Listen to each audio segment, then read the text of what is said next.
Hello friends, my name is Koolio and welcome back to the channel. Today guys, we're taking a first look impressions video for ARK, Brave, and Fate. Now this is a newly released USA game, meaning that the game has been available over in Southeast Asia for about 6 months. They just had their official USA release as of yesterday, I believe, or 2 days ago. I think it officially launched. So I jumped into the game, I've been playing the game, I've been enjoying it. I have some issues with the game. But there are some really awesome things that I do love about this game. And it mainly has to deal with the characters that you can collect. Now, I've played a lot of these hero collector games. It's one of my passions. I love playing them. And this one, I think, definitely has like an A+ for me when it comes to the overall design for their characters. One of my new favorite heroes of all time is Yuhi. I'm probably saying this totally wrong. This guitar hero, she's so full of life and like she looks so happy. She looks really cool. She got a guitar and everything. But there's a lot of really fun and unique characters in this game, and I think their overall designs look fantastic. When you're playing through the game, there's all these really unique heroes that you come across, villains that you come across as well. They all just have really unique designs and gameplay elements behind them. In fact, let me go ahead and just show you the codex real quick and show you a couple of the different heroes that you can collect. There are some really interesting waifus in this game, and husbandos, or whatever they're called. But there are a large variety of different characters that you can collect, and I think they're all really fun and uniquely designed. And look at this guy, holy crap. Dodok Zenjun, Defender, he looks absolutely insane. But there are a lot of really cool and interesting characters to collect in this game. So I think that's probably like the best part about this game, is the different kind of heroes that you can collect and be able to use in your parties. Because like, look at this little like pom-pom thing they call him, this little rabbit thing in a giant robot suit is just the absolute best. But yeah, so there is a large variety of different characters in this game that you can collect. And the game, since I've been playing the last couple days, they have given quite a bit of summoning tickets. In fact, we might actually end up getting one during this video where I can do an A to an SS hero summoning ticket at the end of the 60 days. Now, or at the end of the 60 minutes. Now, I don't know if this is specifically like you get this every single day you log in, you get summoning tickets. I'm not 100% sure on that. And in fact, I don't even know where the summoning thing is in the game. I still have a lot of stuff I haven't completely unlocked just yet. But I haven't specifically seen anything to do summons. I'm not entirely sure where the summoning happens or if it's just strictly from tickets that you get.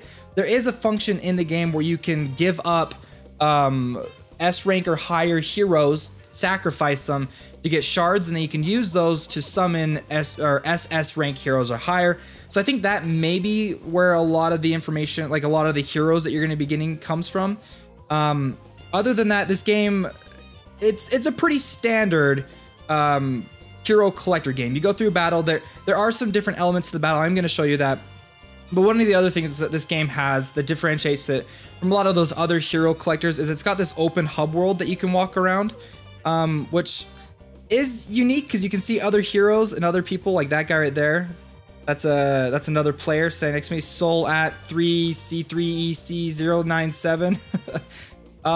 There aren't a whole lot of people. I don't know if like it's because there's not a lot of people playing the game, or like they just kind of restrict how many people you can see within the game world itself. But I do think that's kind of a unique feature, but it becomes a little gimmicky because if I want to go to a specific area of the world, like follow a specific quest, my character has to run there and then activate the quest, or like run all the way down here to go to the adventure area. I think it's like all the way down here. And it's just like, when in other games you just use the menu system to jump around from place to place. Now that some people might be annoyed by the fact that you have to watch your character run around all over the place, do stuff. There are some things where you can go to the world map, and let's say if I want to go to the dimensional door, I can go ahead and click on that and it'll automatically teleport me there. But it sometimes, for like the main quest, if you want to auto path yourself through the main quest up the top left, if I were to click on that, it'll like move me around to different areas. So I don't know. It's not like my favorite overworld system. It's interesting because you can see other characters, but there's not a whole lot of social dynamics that you can do with doing that. And I just jumped into a tutorial, which I did not want to do. This is the data extractor that I was talking about. I'm going to go ahead and skip it. This is the one where you can sacrifice characters, and it'll give you these soul datas, which you can then use to get S rank or higher or other heroes to be able to collect in the game. So I'm not going to do that right now. What I do want to show you though is let's go ahead and actually jump into a battle. So I'm going to go down to, not right there, go down to the world, to the adventure mode. It'll teleport me there because I was actually on a different area, so it wasn't gonna, I can't walk there because you have to teleport there. So let's just go ahead and jump in. And so you got my team on the left and the opponents that you're gonna find on the right, and the overall items that you can acquire throughout the match. And then there is a stamina system, these like shoes that you collect, and you use those shoes to jump into different matches and stuff. Now there is an auto combat system. I'm gonna turn it off for just right now. With this combat, I actually really enjoy it, but a lot of other hero collector games like this, a lot of the heroes have like a speed element behind them. So the higher the speed, the faster they'll go on the turn. With this one though, it's different. Your side goes, then their side, your side, their side. It just goes back and forth. So you have to determine, okay, which hero do I want to use to start off the match? Usually I like to jump off and use my archer's 5 area attack ability. And then it'll jump over to their side, and then it'll jump over back to my side, which then I will use, where's she at? I think it's this guy. I think I might have used the wrong ability. Yeah, I did. I wanted to use his other ability. Now, the icons, though, kind of give you a brief idea of what the abilities do. The red arrow means it kind of gives a buff to your enemies. There's like a shield. If there's like a slash across it, means like it's a single target attack. If there's like a number 5, if you see that number 5 with the 3 slashes through it at the bottom right, kind of, that means it's an area of effect ability. Now, when you're playing through the game, every round you'll get these 2 orbs up on the top right. Now, I've got enough orbs to be able to cast my abilities down at the bottom. You can see how many orbs it costs to cast a certain ability. Now, I'm actually going to use my personal favorite character's ability because I think she's super cool. It'll be all flashy and dynamic, and then it'll activate something called a rush mode, which I'll explain once we actually get to that point. Crank up the volume. Rush attack. Now, with the rush attack, what that means is it gives your team the opportunity to attack multiple times without having to switch over to the enemy team's side. So that's one of the other kind of unique features to the game. Other than that, it's pretty similar to other gacha hero games. As you go through there, you want to try to mix and match the combos for your abilities. Like, for instance, the character in the very front is a tank, so I might want to activate my shield, giving an overall defense buff to my entire team if I'm going up against a specific boss, saving up some of my energy so I can go ahead and activate the arcane explosion ability from one of my newest characters that I just got, who flips a coin and then freaking blows everything up. And then with that, it increases the overall damage that my characters do, so then I can finish them off in a rush attack with my archer, doing massive amounts of damage. And so that's basically the overall combat to the game. And once you finish, you obviously get 3 stars and stuff, depending on how well you do, experience for your heroes. And then one of the other things too is I would not jump into stages to try to level up your overall account. You're gonna get like no experience at all to try to level up your account. What you'll want to do instead is actually complete the quest, because those will really push up the overall experience and the level of your account for your for the game. Now, the other thing I do like too is you get a little glimpse of the MVP kind of hero of that last match, and you can see the overall art design for these characters are fantastic. But when you go into the hero or the hero information of the codex, it blocks it with all of these menus, and there's no way to like look at the characters like this, because I really think they should make their art shine, put it in the forefront, be able to give you an opportunity to see the art up front whenever you want to for some of these heroes, and not have a whole bunch of menu screens in the way. But that's just my personal opinion, because these characters look really fantastic. So I've got a couple different rewards now. What I'm going to do is I'm going to show you some of the other unique features. Oh, I just jumped into a combat situation. I'm actually going to go ahead and give up.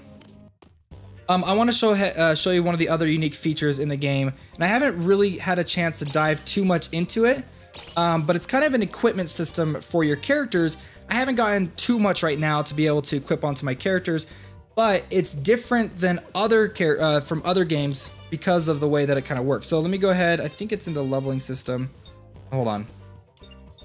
It is right here, the Soul Arc. Now, the Soul Arc, you have 6 tiers to the Soul Arc, and what you want to do is you get specific items, these like upgrade shards right here, these Arc Rams, to upgrade your character. Now, they have to be at specific levels. For this one, to get my version 3 level, she has to be level 20, which she is, so I'll actually save these up so I can show you. I'm going to go ahead and upgrade her, and now she's at version 3, and it unlocks a new slot that I can use to equip what they call app items. Now, I don't currently have any app items, but you can use these to, they're essentially equipment items in any other hero collector game. You collect them, you equip them onto your character, it boosts their strength and things like that. The biggest difference though is you have to get those shards, those ARK rams, to be able to increase their overall soul arc so that you can equip those items onto it. Now, I did want to finish this video, hopefully with with a summoning ticket. So that's how we're gonna end the video. I'm gonna do a quick summon for you guys, just to show you how the summoning works, because it's actually kind of funny. Like, your main character like pulls a phone out and starts typing on it. It's pretty good. So let's go ahead. We're gonna use 2 of these, and then we'll jump in and do that A and SS rank. We got a super rare. I'm actually surprised we got a super rare on that. Look at that dude. He's got engines on his fist. That's I can't believe we got an S hero. I thought for sure we get like a B or a C hero. Look at that. She's like a robotic bee, or an ant. She's a robotic ant.